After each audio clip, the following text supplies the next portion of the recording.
Go to bed, Teddy. Hello and welcome to hour number 4 of the Indy Radio 24-hour podcast.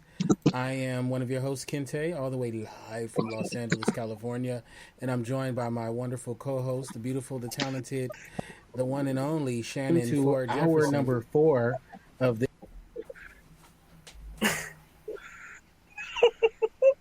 How you doing, Shannon? I'm good. I was enjoying the playback. I wanted to hear my name one more time. How are you? How are you, Kinde? I'm doing wonderful. I am doing my thing with you, and I'm happy to be here. We're once again joined by Q Vergara. Wait, say it so I can say Vergara. Vergara. See, I gotta be better at rolling my R's, my R's. And we're also joined by the one and only Soso Steph. All right, Soso Steph, who is not Soso at all. What's that? That part. Yes. So, first of all, Stephanie, how has 2020 been for you so far? It's been okay. Just trying to set some goals and put some plans and actions in terms of my career. So, yeah, so far so good. I'm optimistic. Oh, okay. Go for the optimism. All right. I like it. Really? I like it. What about you? I didn't get a chance to ask you that on the last show. Q? Q, yeah. Oh, yeah, no, good. Man, I hate when you have a goal in mind. It's not like you can just get the shit done and check it off your list. It's like you can work at it for a year and for months and months, and it's just a little bit every day. And even though you're making progress, it's still like a long time away. That's where I feel, even though it's the beginning of the new year, I still feel like I'm in the middle of a bunch of my projects. So, yeah. Mm-hmm. Well, it's very hard sometimes to get everything accomplished you want to, definitely in one calendar year. Right. But we push through. That's right. And we do what we can. But persistence is a goal too, so that's good. That's for sure, definitely. Also, I don't know, man. I just feel very good about what's coming up in 2020. I said it at the start, and I'm looking forward to this year. Now, there's something very special about you two ladies, right? And you guys are both. Say that again. You guys are both mothers. Mm-hmm.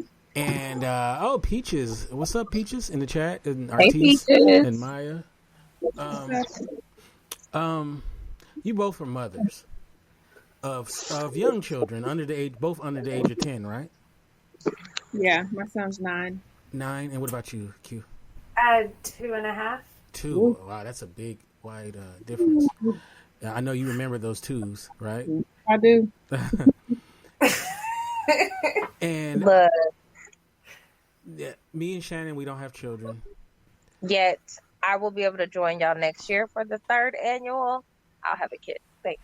Oh, okay. Yay. All right. Congratulations in advance. So Thanks. I appreciate it. I love children. I love children. I've dated women with children.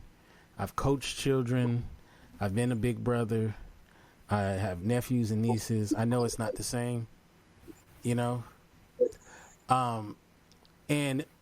I have friends who are parents, male and female. And one thing, especially the women that I know who are single mothers, and I'm sure the same with women who are in relationships with either with someone or with the parent, is that a lot of times you put so much into being a mother that you don't necessarily always put stuff into yourself.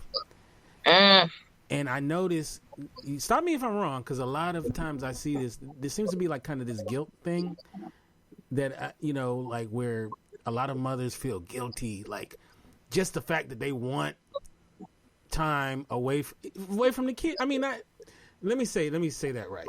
Not that you don't want to be around your child, but sometimes you want like a break, right? Am I wrong? No. Yeah. So not that you don't like the kid. Of course, you still love your child. But sometimes, I'm going to give you a story about a friend of ours, right? So a certain Spanish friend of ours who lives near Andre, I had called her. You are rude. I called her, right, to be on the show. And I was trying to get in contact with her, right? And she's a mother of 3, right? She has 2 17-year-olds and 1 5-year-old. And, I couldn't get a hold of her because she was doing stuff with her 5-year-old, right? So she finally got back with me. I called her, but she was in the bathtub. And I said, "Oh, I'm sorry, I'm interrupting your bath." And she said, "This is probably the only time I'm going to be able to talk to you from the bathtub." Yep. And I was like, "Oh, okay." So I told her what I needed from her, with the show and all that. And then she goes, and then the kid comes in. And the kid is like, "Mommy, mommy, mommy." And then she's like, "I'm in the bathtub. Can you just let me be in the bathtub?" And he's like, "Mommy, mommy, mommy." It was. I was laughing. She was not laughing. This was not funny to her. Like she was. You're not gonna do my Evan like that, right? It was pretty funny though. And then he was like, "Let me get in too." She's like, "No, I want this time to myself. Can I just be in the bathtub and enjoy taking a bath, which is a everyday regular thing, but stuff like that, I can see how it would have greater importance." So I bring that up, not to put, I didn't say her name, but we know who we're talking about. Not to put her on blast or anything like that, is I'm sure there must be moments where, you need that break. So, one Steph, is, you want to take it first? Yeah. Yeah, go ahead, Steph. Yeah, there's times where you need a break.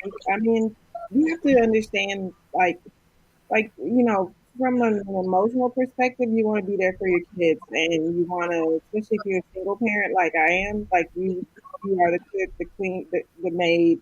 You provide emotional support. You're the disciplinarian. You're the playmate. You're the chauffeur. You're the financial advisor. Like you make decisions all day long, and especially if you don't really have someone to delegate any responsibilities to, yeah, it gets hard. I mean, and even if you're not physically tired, sometimes you're just emotionally drained because, you're dealing with a person who has a fully formed personality of their own. And, you're trying to mold and shape them, discipline them, be there for them, spend time with them, do fun things with them. Let them know that you care. Like, it is a big balancing act. And I have a job, so it's not like I don't work. So sometimes I bring work home. Then, there's other things. So one thing that I realize is that, if I don't pour into myself, I can't be there for my son. And my mental and physical health is so important, and I've really been working on my mental health in the past year to just get to a better place. And then as far as, time to myself or like things like that, I can relate because sometimes the only time I would have to myself is on my commute home.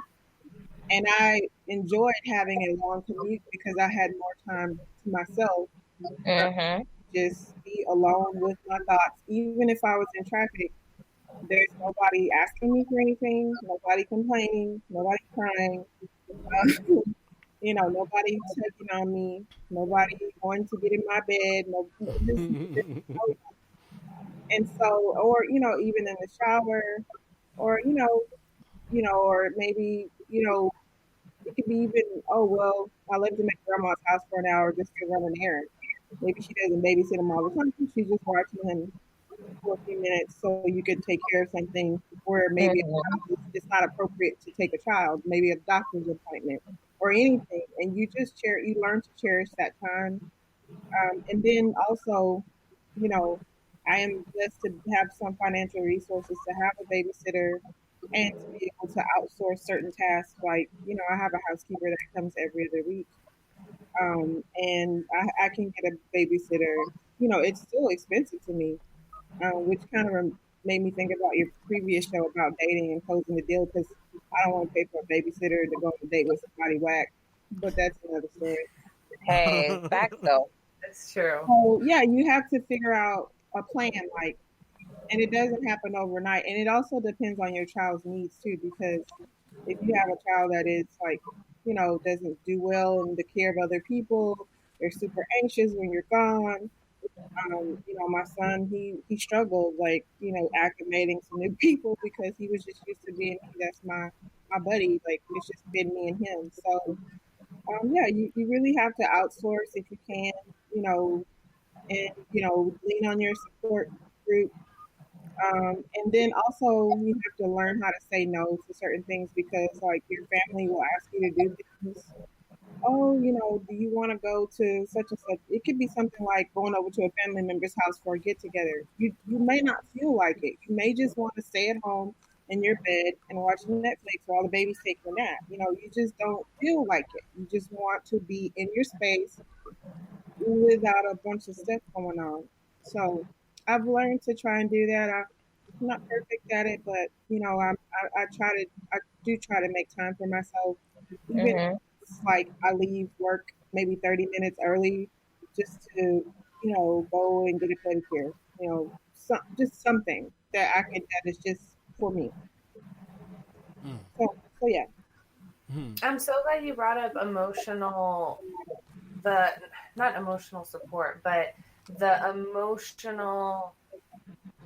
Oh God, I completely forgot what it's called. Like the self-care strain it takes on you to make all of those emotional decisions every day. It's they say that CEOs and multi-billion-dollar entrepreneurs are successful because they eat the same thing every day, wear the same clothes every day, and do pretty much the same shit. And what that does is it eliminates those decisions. So they're able to pour those decisions into more meaningful work. Yeah. When you're a mom or when you're a single parent, you now have to make decisions for you and decisions for someone else. And because they have that little personality, they don't want to wear the same shit every day and they don't want to eat the same shit every day. Or they do want to eat the same shit every day, but now you have your mom or your mother-in-law saying, well, they can't eat chicken nuggets every day. And you're like, but he's eating, And so there's this constant battle with yourself and with everything going on around you. And even more so, I've noticed as a mom, no matter what you do, you're kind of fucked either way because there's always someone with a really, really strong opinion on some decision that you made for the best of your kids. So, like, for instance, I remember for my son's first birthday, we were like, we're going to have his birthday in the morning from 9 a.m. to 11 a.m. or from 9 a.m. to noon. And the reason for that is he goes down for a nap between 1 and 2. So I want to make sure we get him home so he can relax and detox from all of that stimulation. Well, parts of his family, parts of, the cousins and the additional family get there and people start complaining that it's too early and they don't want to go. And I'm like, it's a 1-year-old's birthday. What the fuck are you going to do at a park? You don't have any kids. You never check in on him. You honestly have no reason to be here, and it's not an adult thing. This is literally for him a couple hours at the park. And then if people are showing up late, now they're mad that I'm taking him home. And I'm like, it's literally his birthday, built around his needs and what he's doing. I'll be damned if I'm going to fry his little nerves to stay out because it suits everyone else, you know? And I completely understand if it's a birthday, people want to, you know, celebrate for hours on end, but a 1-year-old can't really do that, especially a 1-year-old that I'm trying to maintain on a schedule, you know? Because schedules are extremely important if you have to work, if you have to make sure your kid's watched by someone else, even more so making sure that other person maintains that schedule, maintains the way you want to discipline. I don't want to hit my kid, so I have to make sure whoever's watching him doesn't hit him, because you don't have to hit him. You raise your voice and you hit your own hand and he cries because he knows what you're saying, but I know the mischievous shit he does, you know? So it's like playing this really thin line between what's best for my kid, what works with our lifestyle, and how much do I truly give a shit about people around me.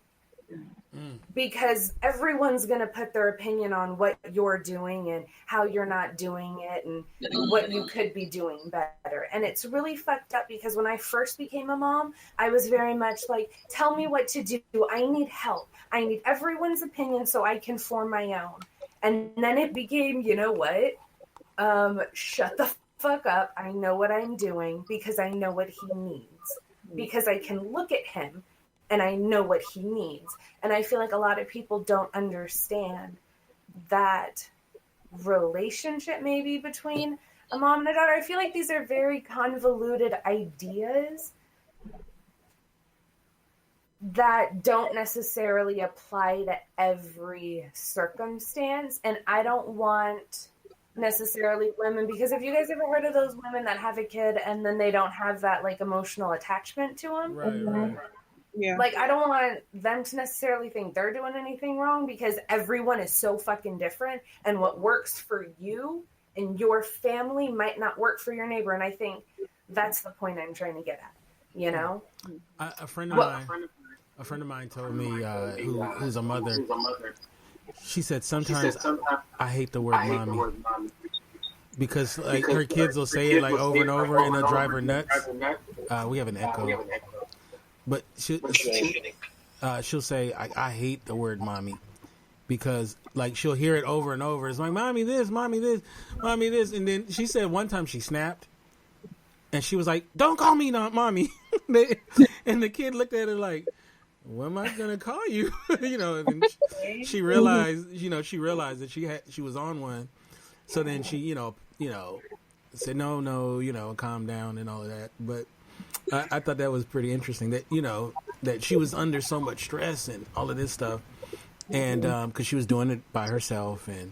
Well, I'm so glad you even brought up guilt, because for me, I don't know if you've experienced this at all, Steph, but for me, guilt has played a huge role in motherhood. I constantly feel guilty. My kid's happy as shit, but I constantly feel guilty. I'm like, you haven't been to Disney. I work too much. I don't even really work overtime like that. And I'm like, I work too much. I go to school, so I'm not spending time with you. You know, all of these things that become this amalgamation of guilt that fucking kills me. Mm-hmm. And it's funny because it's like there's literally nothing else I can do, because everything that I'm doing now is to set up for the future that I'm trying to build for him. But there's this internal struggle of, but what about right now? I'm missing the little things that he's doing while he's growing up, you know? Yeah, you didn't, did you take him, Stephanie, did you take him to the DJT rally in Houston back? Well, I mean, in terms of guilt, yeah, I do feel mom guilt sometimes. I actually felt it today because I wasn't feeling well, and I wanted to take a nap, and I slept a little bit longer than I had planned to. And so I felt bad that Kendall didn't, like, I wasn't up to, like, spend time with him on the weekend. I felt really bad about that. But, then I had to reflect on the fact that I stayed up till, like, 12 midnight the other night, helping him with his science project and stuff. So, the pendulum swings, like, really wide sometimes when it comes to parenting. And I think for me, the most serious issues that I deal with is really, my guilt is driven more by anxiety, and the anxiety comes from feeling like I can't do everything within the 24-hour day. So, it's like I want to finish my laundry. I want to do this. I want to check my emails from work. I want to, be able to cook food every day, like a hot meal. But sometimes I feel bad because I have to eat out because I just have things to do, or I'm just plain tired. Mm-hmm. And I have to get, it's like I don't want him to be late to school. I want him to have a hot breakfast every day. And Q hit on something about when people bring in their opinions. It's like, yeah, like my son likes certain things for breakfast, and I really don't deviate from that because it makes my morning very easy. And my mom always has something to say. Well, why do you always feed him this? I'm like, because I don't have to think about it. Like he likes it. It's not unnutritious. It does why do like if he likes it and it's good for him, why does it matter? Like if he likes oatmeal every day, like it's good for you. Like, and that's like his favorite thing to eat, oatmeal. And then the second is pancakes, sausage, and fruit. So it's not like he has a horrible breakfast or a horrible diet. It's like people just find things to nitpick. And as much as I have on my plate and people know, why would you talk? Like, why would you even say that? Well, and I feel like I feel guilty because I'm not making an executive breakfast every morning. Like, really? And then I feel like what really adds to it is the other side of the coin, that if a dude were to be in your position, waking up, making your son that same meal, they would be praised for it. And it's like, bro, do you not see what the fuck I'm doing? Between my day job, my side hustle, my editing, my writing a book, all of this other stuff that I'm doing, but I'm still beating myself up because I couldn't bathe my kid one night. Mm-hmm. But at the other side of the coin, if my partner all of a sudden is like, oh, let me go bathe him and get him ready for bed, it's like fireworks are going off. And I'm like, fuck me. I just did it 364 days last year. Like, right. Can I get a fucking parade? With you, I didn't bathe my son every night when he was a baby. And you know why? Because my best friend is a pediatrician, and she told me that she don't bathe her kids every night when they were very little. They don't need it. Like, right? It's not necessary. Like, if they're very little, like, now when they start going to the restroom and they're trying to clean themselves and stuff like that, that's something different, like in that potty training phase. But when they're in that 1.5 to 2 phase, like even before then, of course, because like even newborns and stuff, you don't bathe them every day, you bathe them like once a week, and you gradually increase it. So sometimes I'll be so tired because I nursed my son for 2 years. I worked, sometimes my commute was 45 to 50 minutes. Traffic in Houston is horrible. His dad was taking me back and forth through custody situations, like constantly. Like I was having financial problems. Like I was having a lot of problems. And my friend was like, don't worry about it. Just give him a wash off and put him to bed. Like he's a baby. Like and I'm like, okay, she's a pediatrician. She knows, like, and you know what I'm saying? So it's like, okay. Well, and it's great having that epiphany because my mom said the same thing. She's like, he's a baby. Like, what the fuck do you think he's doing out in these fields? He's not doing anything. Right. They don't sweat like us. They don't have body odor like we do because of you clean him every time you change his diaper. Right. And I'm cleaning, and brush his teeth, wash his face, wipe him down, and put his pajamas on. And then, when you're the next day, you're not so tired, give him a bowl bath. It's like, she's like, don't beat yourself up over it. I told my patients, my parents and stuff of my patients, like, if he goes one night without a bath, it's not the end of the day. And I think it's not socially acceptable to say stuff like that, but yeah. Doctors will tell you, like, it's okay. But that's the stuff that as a mom you need to hear. Yeah. Because you have, and fuck me, I have no idea where we get this preconceived notion that if I'm not 100% of the time, yeah, like, I am fucking awful and I am terrible. But you know what? I think I had read that the sign of a good parent is that you always think you're fucking up. Bad parents think always bad parents. I know, because bad parents are just like, oh, it's fine. Yeah, they're like, I got this. It's fine. Like, and I'm like, you're playing tag in traffic, my guy. I don't think you do that. But good parents are constantly worried. We're constantly anxious. We're constantly thinking that I'm not doing enough. You know, right? Like, what else can I do to really I mold do this kid to into make a great? him, to enrich his life, whether it be, academic, sports, But yeah, for sure. spending time with family, making sure that he's getting what he needs, like in terms of, stimulus, like it's a lot. And then, it makes it even more difficult when you're in a situation like me, his dad wasn't super cooperative. He was actually very antagonistic.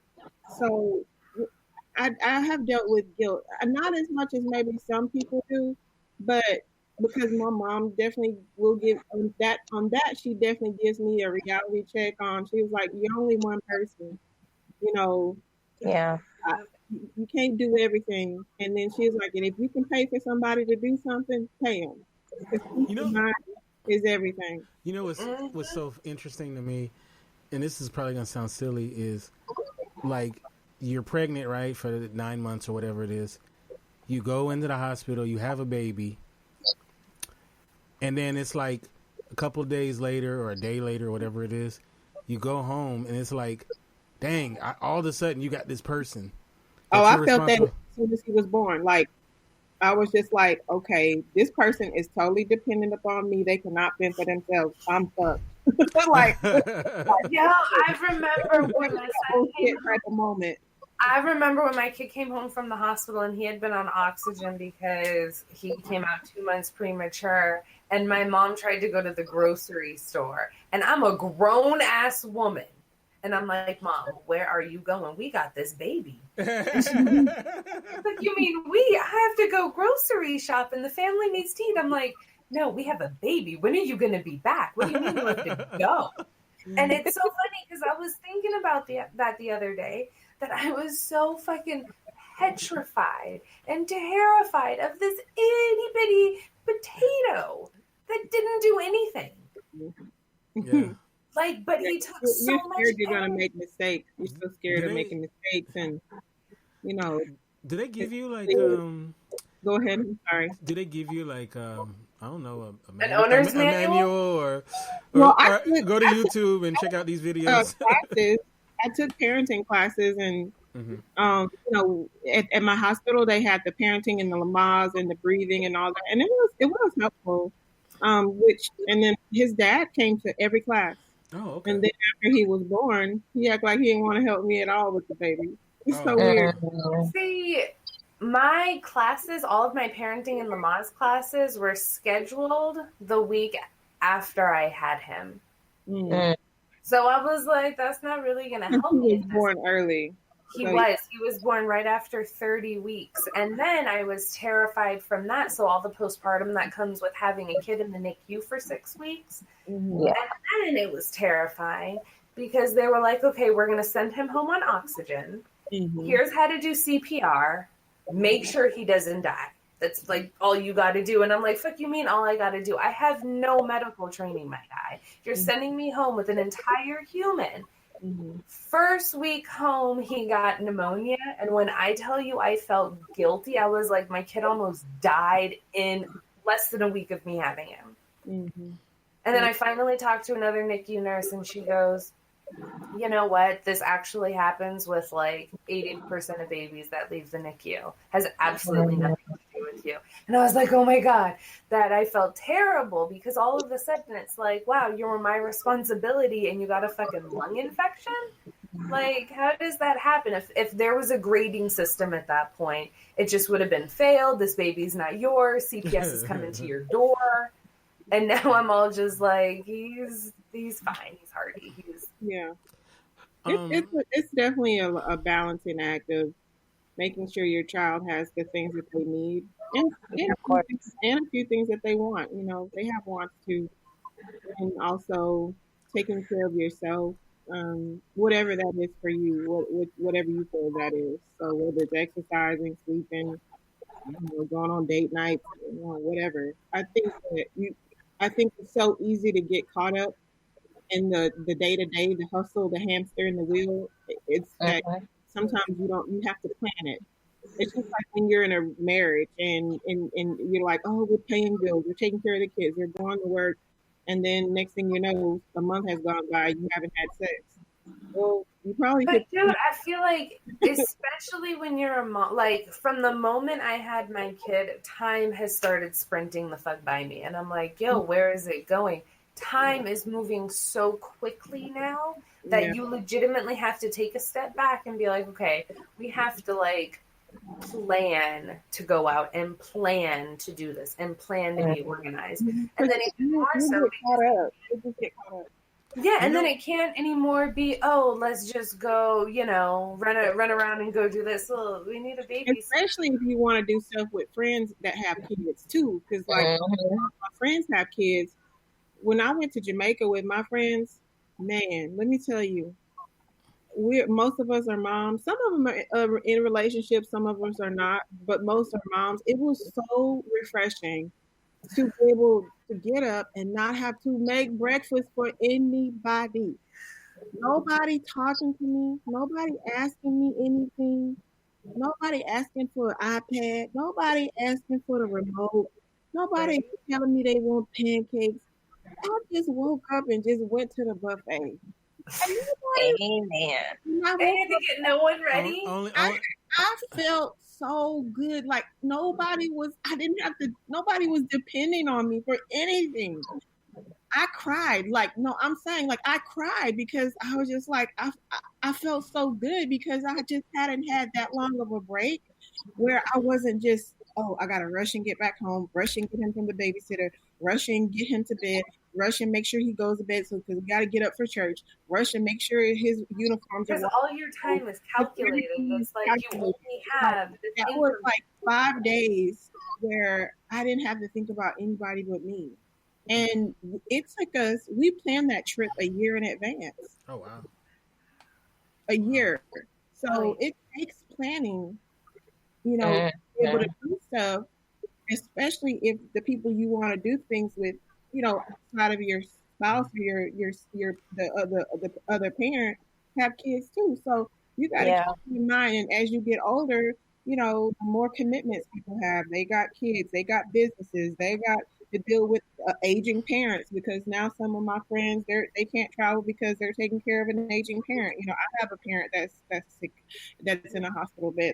It's a lot of stuff that you have to coordinate to be able to spend time, whether even if it's just alone in your bed with a big bowl of popcorn and the latest Tyler Perry movie on Netflix. Like even and I think on top of that, you have to be honest with yourself with what you're capable of, what your priorities are, because very often it's like, okay, well now I have to go be a debutante and go be social. Okay, well now I have to go be this person. Well now I have to go be every woman. And it's like, bitch, you need to rest. And you know this. Be honest with yourself. You know you're tired. Not enough. You really have to figure out your priorities and be honest with yourself about what you're capable of. And not even... And I even hate putting it that way because it sounds like you have to max yourself out every day, And there are some days where I just want to coast by on 30 and 30% and just get to the end of the day and be cool. There are some days, I'm out there giving 100%, but when you're a mom, it low-key feels like every day you're giving 120% and you still feel like you're falling short. Let me ask a question you might think it's silly, but I'm a man, so I don't know. I'll never know. Okay, so for 9 months, you had somebody up in your body, and then that person moonwalked out, right? Exactly like that, I wish they would have moonwalked out. I had a Dexter situation. They sliced open my stomach, had pictures of me hanging up, telling me how I fucked up and like popped my kid out. Oh, wow. Well, I mean, he rolled out. That one, he rolled out. So my question is, like, how different does your body feel after you've housed the human and then now that human's not in you no more? Like, does your body, like, at what point does your body start feeling like it did before? Does it ever go back? Like, how different do you feel? I mean, think about it. You had a human being inside of you. 100% different from the time I was pregnant. Carrying my child, he's fucked up my bladder. He's fucked up my pelvic floor. He's fucked up my back. I can't sit for long periods of time. I pee if I hit fire kush. I will piss if I laugh too hard. Like, it's so much little shit that I had no idea about. And the part that pisses me off even more, and this might be a slight bit of a tangent, is considering we're such a developed nation, why is it our prenatal and postpartum care is such bullshit? In some Scandinavian country, I would have to fact check myself, but I believe somewhere in Europe, after you have a baby, they help rebuild your pelvic floor. Also, fun fact, you can still have a fucked up pelvic floor and piss when you laugh, even if you have a C-section, because when you're carrying a child, the baby actually sits there. And that's the part that weakens, which makes it so you can have accidents and all that other fun stuff. So in these other countries, what they do is they'll give you a video game. Imagine a joystick or like a weight that you put up your pussy, and then you do Kegels to keep the weight and play like Angry Bird on a computer screen. So it helps you rebuild those muscles, because all a vagina is, well, let me rephrase. It's not a vagina. What's the proper word for a vagina? Because the vagina is actually just the canal. Vulva. The cervix? Vulva. Vulva is actually the whole shit. The vagina is just the canal that houses the penis during fuckingness. So vulva is the whole shit. Where was I going? Yes. So that's just the muscle. I was gonna say Q. In certain places, they do give you, not necessarily playing Angry Birds, but I was threatened with Kegel therapy right after I had my hysterectomy because I had stress. Really? Oh so yeah, my doctor was like, "You don't have a choice if you don't get it together." I said, "Yo, I gotta work, so I will hold my bladder till I get there." So how's your body different now that you had a person living in you for 9 months? Me? Yeah. Well, after I had him, my stomach muscles, they felt real wobbly. Like I felt real loose in my stomach. Like it just real, like that's why they tell you to wrap your tummy to get that support. And I could definitely see why. I mean, I was actually a lot smaller than I am now after I had him. And even after breastfeeding, I became really small, like size 10, 12 from breastfeeding. That's small for my frame. But I think for me, I definitely dealt with some incontinence issues, especially like right around the time it was time for me to get up in the morning. I would have to really like bolt to the restroom because if I didn't, we would have some problems. And it has gotten better. I didn't have many issues like with my pelvic floor or anything like that, but I had a hard recovery because I didn't get an episiotomy. He tore me in the sides. And so because they didn't cut me down the middle, because he came out so fast, I pushed 3 times and he was out. Oh, wow. So he came out so fast, I didn't get a chance to get an episiotomy. So where he tore me and stuff was really made my recovery really hard. So for me, that was the hardest part because I couldn't really walk after I had him. I couldn't stand. I couldn't stand to even fix myself something to eat.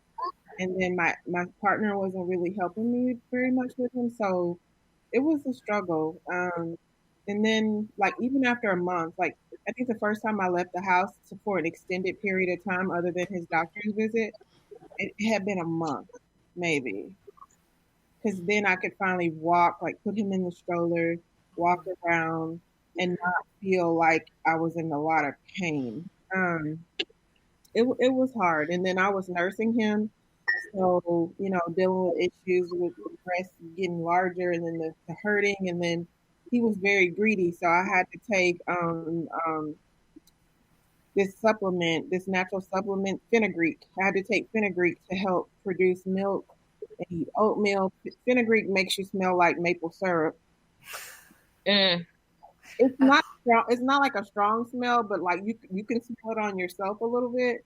Like it's not like, oh, she smells like a maple tree. It's just like like you can smell like that's the worst when you're just like, what is that? Is that right? But it's like my friend that's a pediatrician told me, no, you need to take fenugreek. Like it will increase your milk. So I started taking it, and one day I woke up and my breasts were like this. Like I'm like, I gotta go on this pump ASAP, honey, because whew, I mean, so dealing with that and just, I mean, I didn't really feel like myself probably for about a year. Oh wow, a year. Yeah. Wow, a whole year. Easily. And really, it does take a year to recover from it. Like they send you back to work in 6 weeks. But it's emotional. You got your hormones have to get back in balance. Bruh, my postpartum, it's a coochie healing. Like it's a whole process. Like, in terms of postpartum, that shit didn't even get in full swing. Don't get me wrong, it was there right after I had him, but it was not even full swing till I was about 8 weeks. 6 to 8 weeks. And then it was like, I felt like I got hit by an emotional bus of fucking hormones. Like, things even looked different, and I could feel my body in shock to the point where if I was away from my son, I would have these like overbearing panic attacks and just blow my mom's phone up. And if she didn't answer, I would be like, my son's dead, my mom's dead, everyone's fucking dead. And it was such a scary experience. Like, I started experiencing, what's it called? Disassociation. I started to disassociate from who I was and not understand the things that I was experiencing. And it was the weirdest mind trip in the entire world. And the only thing that like brought me back and calmed me down and let me sort through my thoughts was self-medicating with marijuana. Because at that point, even when I was using the antidepressants, they had me going like this, and then I had diarrhea, and then I had side effects and would start sweating. And I'm like, I don't want to just be out in these streets having to shit, like breaking out in the sweats. I smoked a little bit of pot, and then all of a sudden, it's like I was able to sit down and say, okay, what's the situation? Why are you freaking out? What's going on? And like talk myself out of these really, really dark holes. Because prior to that, it was so hard to explain how dark things were. Even like the sun came out and shit was just noticeably darker. It was really eerie, but something that was definitely noticeable to even other people when they would walk in the room. You know, it was really, really, really weird. Wow. Yeah, it can postpartum issues. And like for me, like I had nursed my son for so long. After I stopped nursing him, I started to have cystic acne because that's another hormonal change to go from nursing a baby to weaning the baby. It's not just a change for him; it's a change for you because the hormones is what produces the milk. And so I started to have lots of problems with my skin. And my best friend went through the same thing. The pediatrician, she had nursed all three of her kids, and they were kind of like stair step. So when she got to that last one, and she stopped nursing that last one, her face just like exploded. Like it was terrible, and it's so many different things that you go through, just trying to recover from having a baby, and even still. No, it's just like I still deal with certain bladder issues. It's not bad, but well, and it's crazy because even with all of that, you're still a mom. So you're dealing with postpartum bladder issues, incontinence, back pain. Yeah, and you may have issues post pregnancy, like with your uterus being lower and dealing with like heavy flow, and then you still got a period, and you still got and you still get headaches on your period, and you still get cramps, and you still. This is like. Oh, well, here's a plot twist that my body decided to do for me. So I found out I get sympathetic pregnancies. So the chick next to me at work gets pregnant. I had morning sickness for almost 12 weeks. Yikes. And then I was all just like, no, it's fine. I think I'm just hallucinating. Like, there's something obviously wrong with me. I'm going to go to the doctor. She announces her pregnancy, and I was like, yo, I fucking knew it. Like, I knew it was a sympathetic pregnancy. Go to the doctor. Turns out I'm definitely not pregnant. And I was like, even more so. But fuck my body. Like, being a fucking follower, hopping on like, that's our baby. I thought I was independent. No, the chick next to me. I don't even love this hoe. I never experienced that because the thought of even being pregnant right now, I would jump off a bridge. Oh wow. My partner had a sympathetic pregnancy when I was pregnant with our son, and he was thrown up for the first 4 weeks, and then he stopped, and then I got it all, and I was like, "No, take it back." Nah, yeah, I would let. Nah, I'd be like, nah, that's all you, boo. All right, now, he was getting cravings and shit. It was so cute. Before we get out of here, I have to ask this question for you ladies. So, what is it that you want from your mate during all of this? Like especially, we'll say after you have the baby. Like, what was it that you really could have used? Maybe that you didn't get. Maybe that you got. Huh? A wife. A wife. You want another woman to come in? Someone that's intuitive, that's just like, okay, you just had surgery. Let me handle this. Yeah. Oh, okay.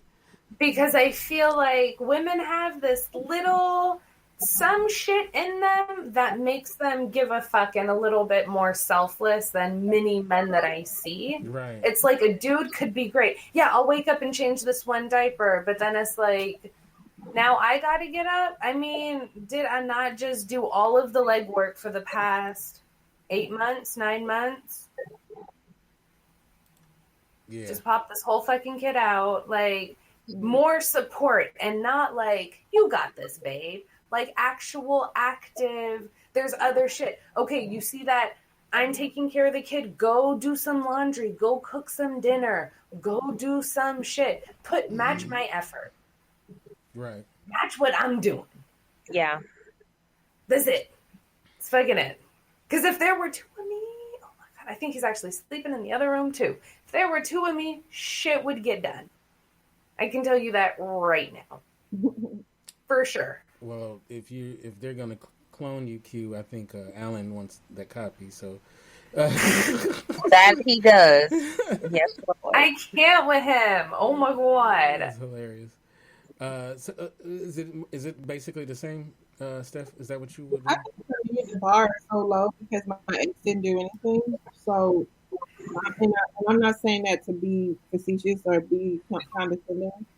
I mean, when I came home with my son was in a UV blanket because he had jaundice, and I was nursing him. I just told you I couldn't walk.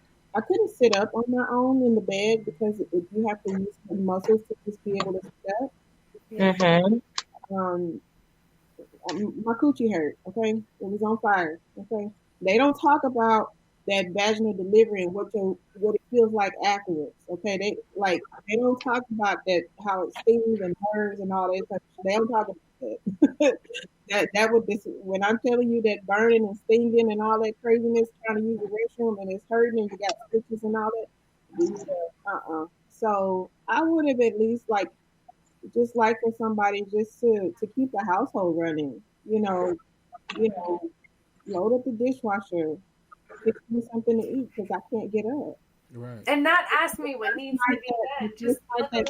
The first night that I came home, I didn't get anything to eat. We slept through the night as if nothing happened. Nobody brought me anything to drink, no food, nothing. And I was trying to nurse a baby who was wrapped in a UV blanket and was extremely hungry, and I wasn't even making enough milk because I could tell him. So my milk was still trying to come in.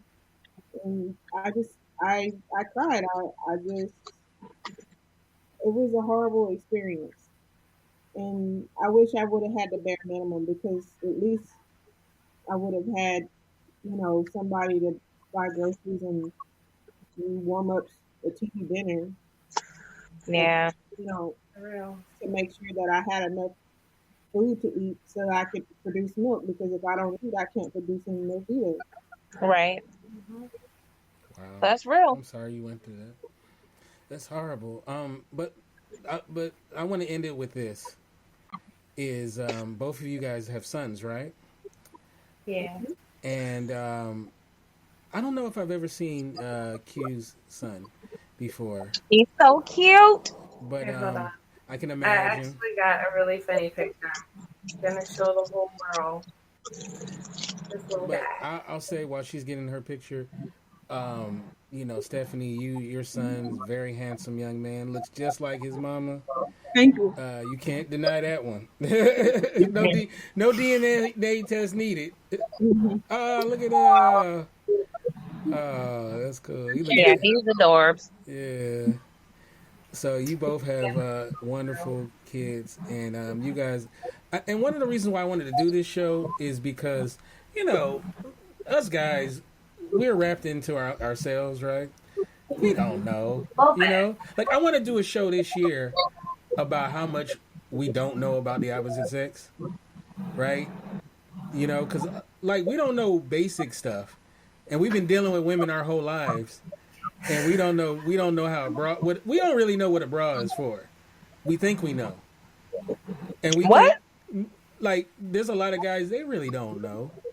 Definitely don't know how the sizes work. We just know if it's D, right? They big, right? We don't know about how the body. Hell yeah! I need to be on one of them shows. Yeah, Man, if men had to measure their stuff by a bra size, it'd be a lot of embarrassment. I'm just saying, if guys could measure their shit by how many donuts they could stack on top, I think it would be Well, I mean, pretty. Oh, you know, you heard of the toilet paper roll test? No, but I'm pretty sure I know where you're going with it, and I like where your head's at. I mean, it sounds like we need to be in a private chat room, ladies. yeah, apparently. Apparently. I'll help you out with that show. All right, yeah, because guys, we think we know stuff. Yeah, y'all be thinking Y'all know. We don't know. Y'all know nothing. No, and I admit it. I'm a dude, and whatever show needs to start off with a fucking diagram of a vulva and have guys label it, because I know they're not going to get that shit right. With an arrow right to the clitoris. Just be like, label this. It's not down there. It's right there. Look, when I'm And then you need to have a fill in the blank. Like, why are You you need so to have mad a fill in at the blank. real talk, What is the importance of a G spot? real talk. What is I'm labia majora and minora for? Like, these are questions that need answered. Menorah, ain't that where you put the candles on for Hanukkah? I'll be real honest. I'm 43 years old. Been dealing with women since 13, right? I really didn't start really paying attention to women until my 30s. Like, really, I'm talking about where I started, you know, like, because, like, it's like, you know how they say, I don't want to know how the hot dog gets made. I just want to eat it. Yeah. You know, so I didn't pay attention to, like, you know, it was just like, okay, my woman she's here, she's dolled up and all of that. Cool, let's go. You know what I'm saying? I never even thought about, like, what she did to get ready to be with me. You know what I'm saying? Only thing I focused on was, the only thing I focused on is, man, we got to go. You know, I'm running late, you know, that kind of thing. And then, so, you know, there's still a lot of things that, you know, because you think you know a lot, right? When you're, especially a young man, you're like, I know everything about women. What you talking about?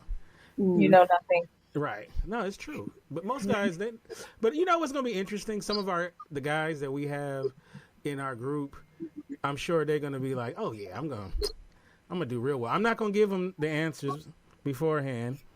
I'm going to let the ladies come up with some questions. And Hell yeah, I got a ton of questions. So we're going to have like Andre on there, and we'll have some. Better fucking get Alan. Oh, we got to get Dante on there. Oh God. That'll be funny. Oh God. Mess. No Google though. No Google, Dante. No Google. Oh, and real quick, happy birthday to Aaron. It's his birthday today. So It is. So big shout out to Aaron. So I don't even know how old he is. I think is he still in his 20s? Is he crossing? I think he's 30 now. He's 30 now, so he's getting old too. So No, just kidding. He's 29 maybe? 91 baby? Oh, okay. So he'd be 30 next year, maybe? I don't know. Yeah, I think so. Don't give me the lion. He's 12. Yeah, so shout out to him. Happy birthday, bruh. And also, Ebony, who was going to be on this show, Ebony came on, and she's a fashion expert. She did the BBW fashion. The Empress? No, not that Ebony. Ebony Maddox. Okay. So I really want to do a show with Ebony and Steph, because I think that'd be a good one. She's a sweetheart. She was actually going to do it. And I said, "Girl, enjoy your birthday." Yeah, happy birthday, Ebony. She's like, "No, I'll do it." I'm like, "No, do your birthday. Happy birthday. We'll reschedule you." So, but anyway, we'll start off with UQ. How can we get you in social media and all that good stuff? It's so funny for social media. I always get confused what my tag is on Facebook, even though I'm pretty sure it's just my name. Yeah, no, it's just Q Vergara, which is QVERGARA. I'm going to start saying Q like cucumber and really throw people for a fucking loop. You can also get me on Snapchat. Let me see what my shit is. Yeah, it's under something else complicated. Cookie Mama. Huh? We snapping. Hell yeah. That's for all my nefarious shit. QUQIMAMA. Yeah, because I'd be, not on there as much as I should be. But y'all can see the debauchery that I get into. It's fun. I love it. And Stephanie, how can we get you on social media and all that good stuff? My Instagram is Soso Steph _ and you can follow me there.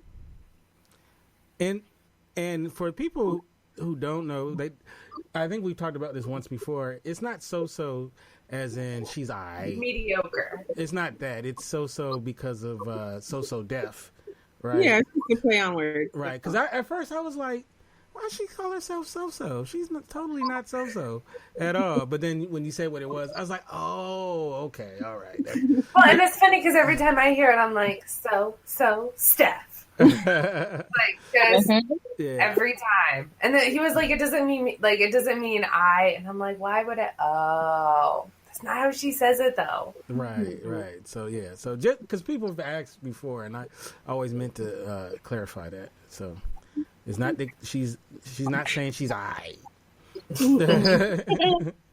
All right. So Shannon, how can we get you social media and all that good stuff?